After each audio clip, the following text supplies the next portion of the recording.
What's up, guys? This is Demon. Just real quick, if you hear any, noises, it's probably my dog right there.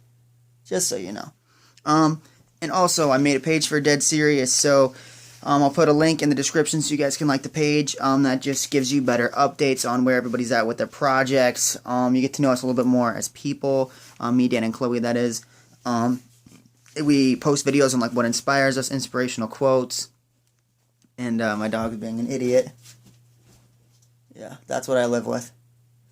So there you go. He's having fun with the blanket. So question number 1. What's the first rap song I ever heard?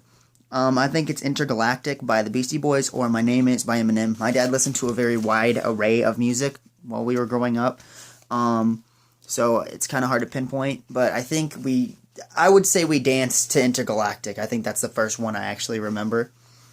So number 2, my favorite video games. Super Mario World for the Nintendo 64 for the old-ish school ones. And then I have Call of Duty, of course. And then Skyrim. I like the games that are more sword and shield, bow and arrow type than the Call of Duty ones. I still play Call of Duty, it's just I like Skyrim more. And then Madden because I like taking the worst team and making them the best. I could waste my life on that game, so I have to really watch myself because if I play that game too much, then I won't record and I'll get sidetracked. So Madden is probably my favorite game, or the game that I waste most of my time on. Do I prefer old school rap or rap now? Old school is in Tupac, Biggie, Rakim, Ice Cube, NWA, or a Logic, Yellow Wolf, MGK, Kendrick Lamar, Childish Gambino for our era.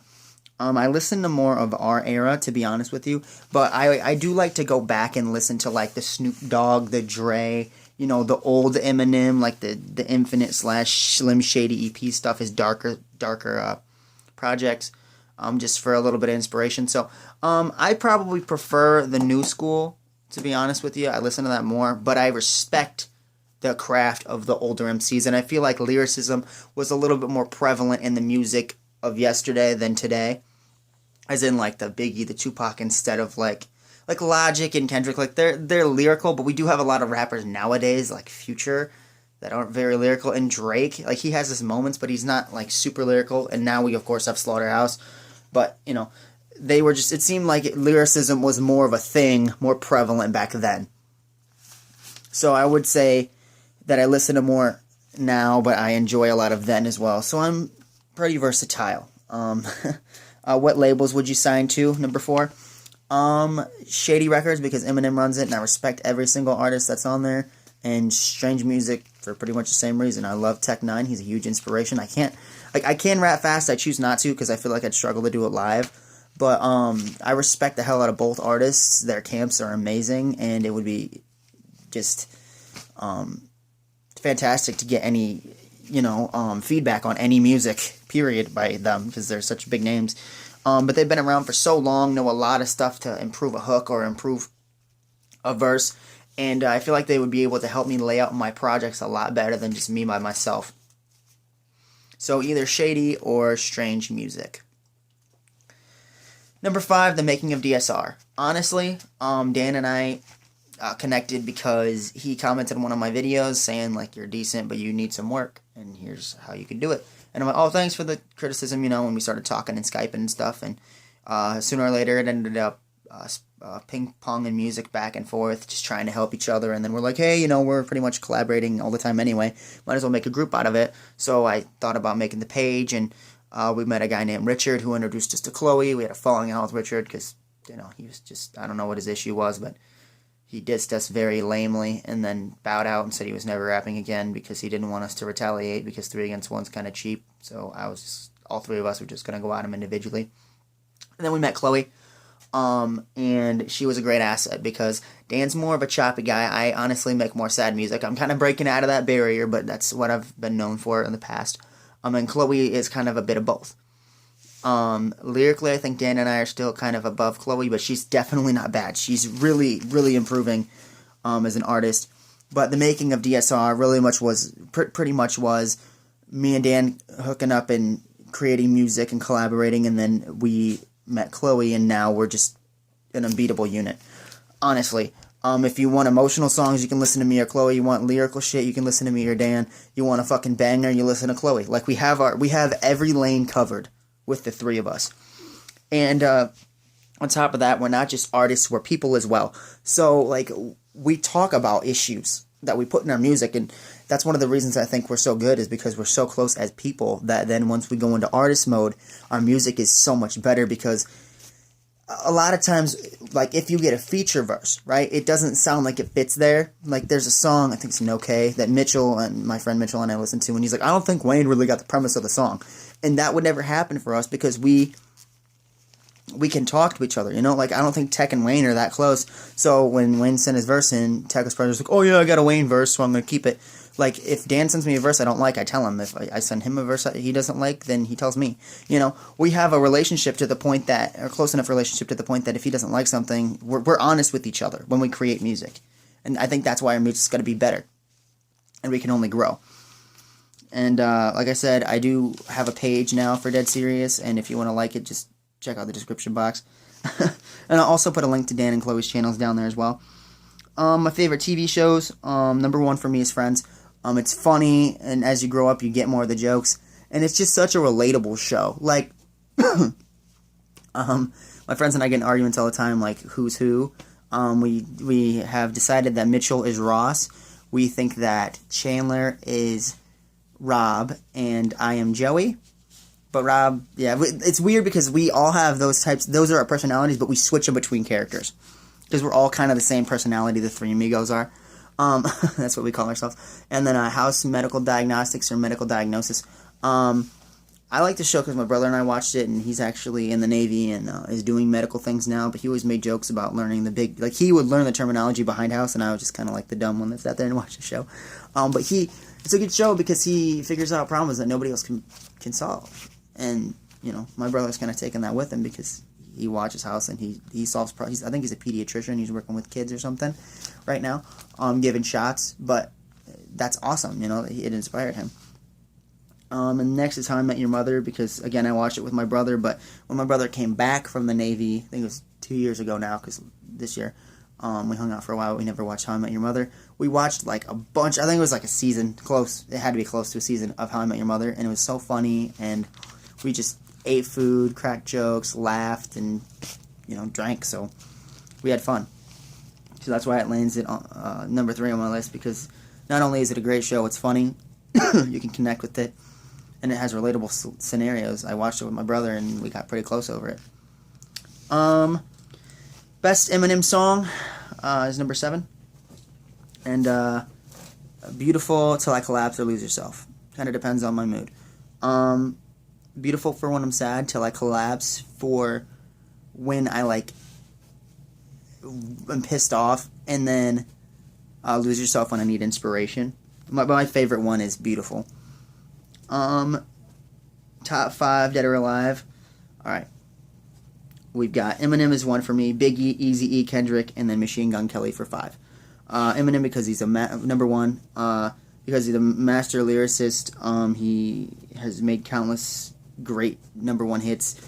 He's got great albums. He has a great storytelling ability. And for the most part, his albums as a whole, you can listen to them all and not have an issue. Excuse me, sorry, my paper fell.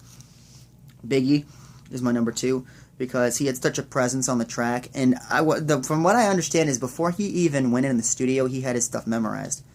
I don't even do that, so, like, I have it mostly memorized, but most of the time when I lay it down, I'm learning the verse. So that's something I picked up from Biggie, and I hope to incorporate into my music. Number 3, Eazy-E. He had such a confidence, and sorry, my dog is scratching himself, if you can see him. Yeah, that's what I live with. He had such a confidence, and now we'd say swag, but, like, just authentic badassery. Like, he just didn't even care. And he honestly wasn't a rapper to start out with. He was a dope dealer, or a not drug addict, but drug seller. A drug dealer, and he didn't know how to rap. Dr. Dre and Ice Cube taught him how to rap. So that's really cool that he went from absolutely not knowing anything to being one of the best. You can't really say MCs because Ice Cube wrote all of his shit for him, but he delivered it so well that you could believe that he wrote it. So he just had a confidence about him that made him unforgettable. Then number 4 is Kendrick, because I feel like he's the leader of the new school. He has put out 2 very well-received projects. He's got great stories in his projects. You don't really want to skip any of the songs.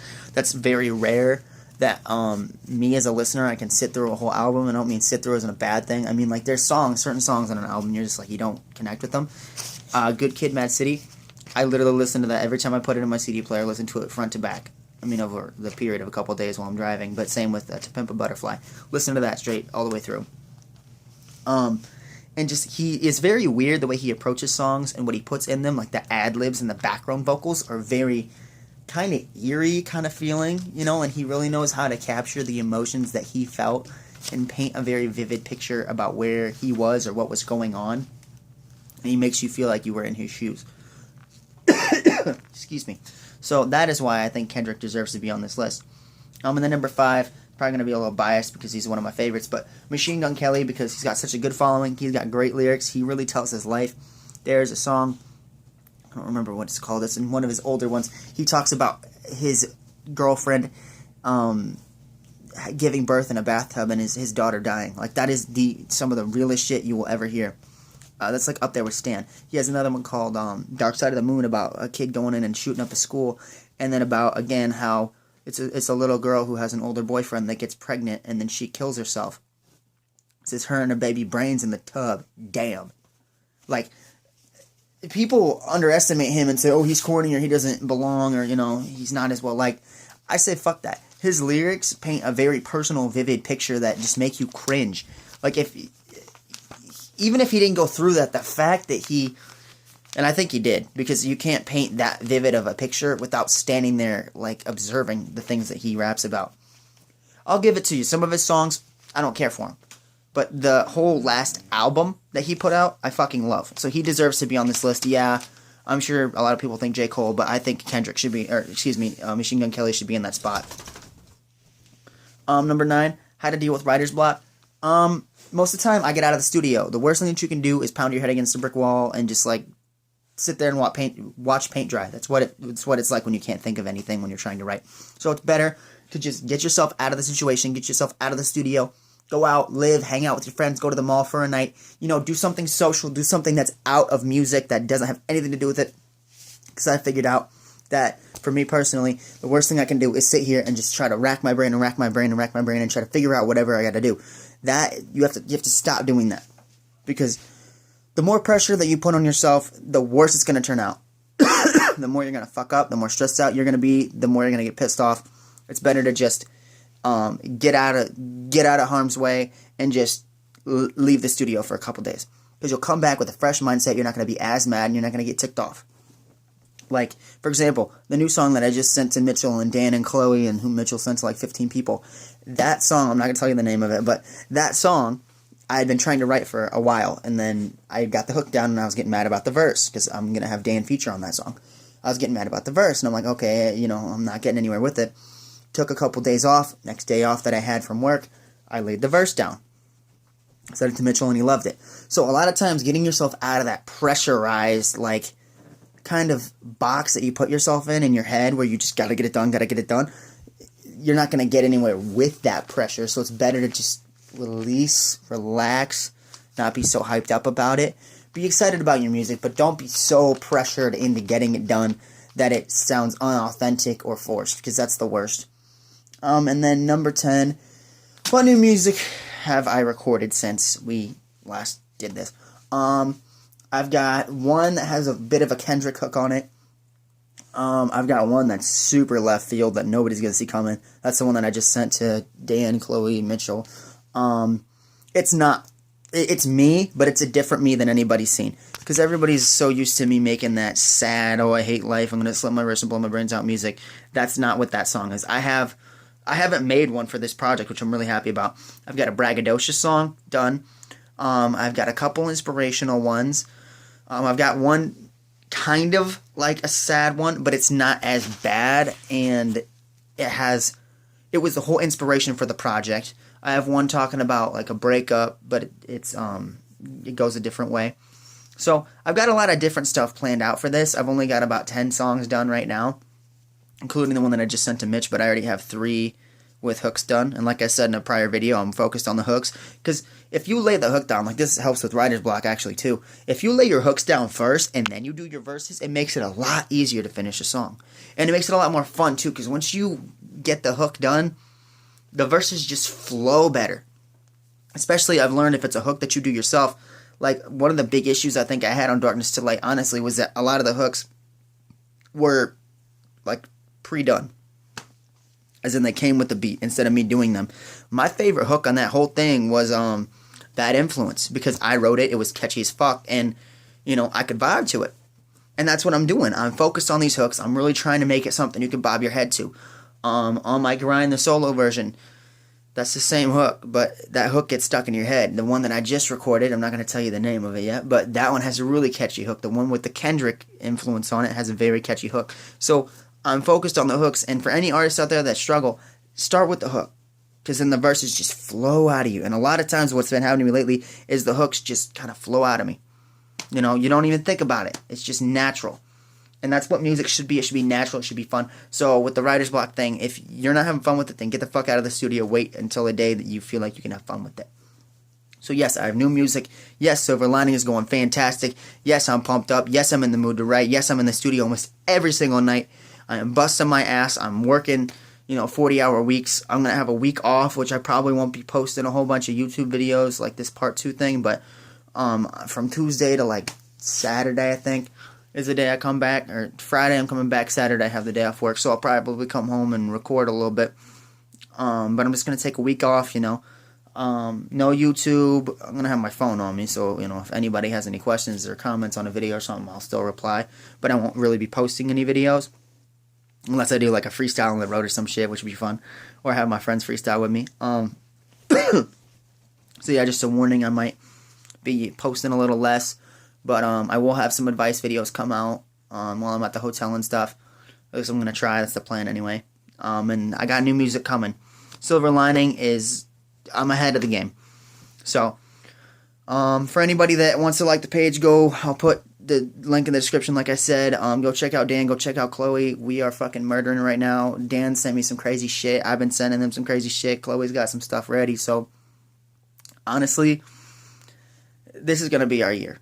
I'm this pumped up, and I haven't even started trying yet. So, thank you for everybody who subscribed to me. I hope that you enjoy the content. I hope that the music that I'm putting out, I'm so pumped for it already, and I've only got like a third of what I've got planned done. So, thank you for watching. Thank you for the feedback, everybody. Thank you for watching these videos, and I really hope that in turn I can support you how you support me. So, if you have any questions, let me know.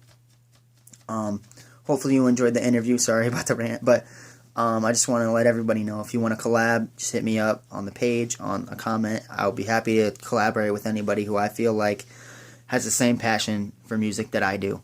So, see ya.